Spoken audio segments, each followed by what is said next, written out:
And so if we go historically in order, we have another African-American composer, Shirley Dubois. Her second husband was the celebrated writer W.E.B. Du Bois.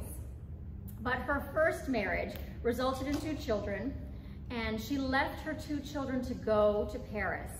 And while she was there, met several people from Africa, and it made her want to return to her roots. So she came back to the United States and wrote her first opera called Tom Tom. And it exists only in pieces, and it's a handwritten score, and it has yet to be performed in its entirety. But the music is beautiful, and it's not your typical opera.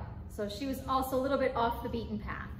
And what she did was sort of give a history of the African-American experience, with the first movement being, or the first act being set in Africa, and then the second act being set during the time of slavery in the United States, and the third act in Harlem.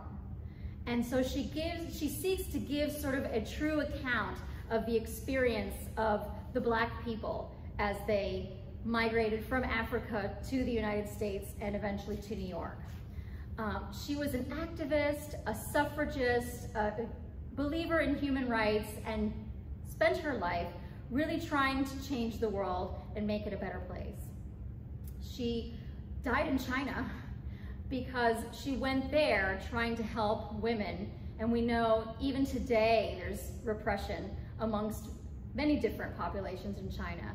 But she died there of pneumonia, and her remains were transferred to an African country. She wanted to be buried in the land of her ancestors.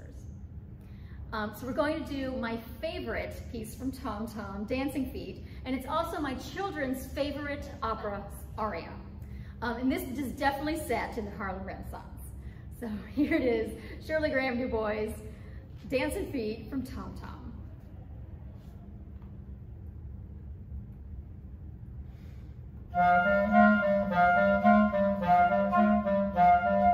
Dancing feet, now we're talking.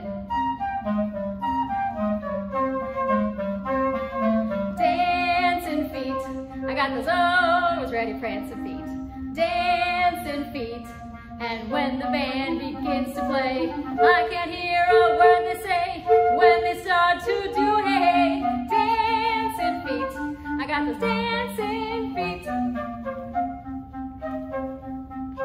Can only dance so much in this dress.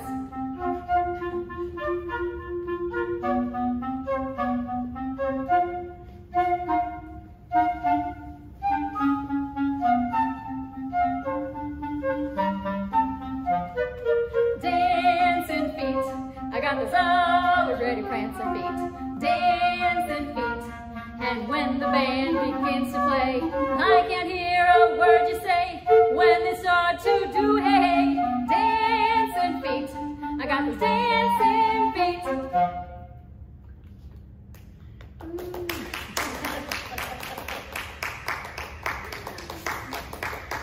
My son Luke is all day long, and he uses all kinds of different lyrics instead, but he's all day long singing that tune. As I was practicing it, it just sort of caught on into the household. So yes, I've made a fan of opera out of my 2 children.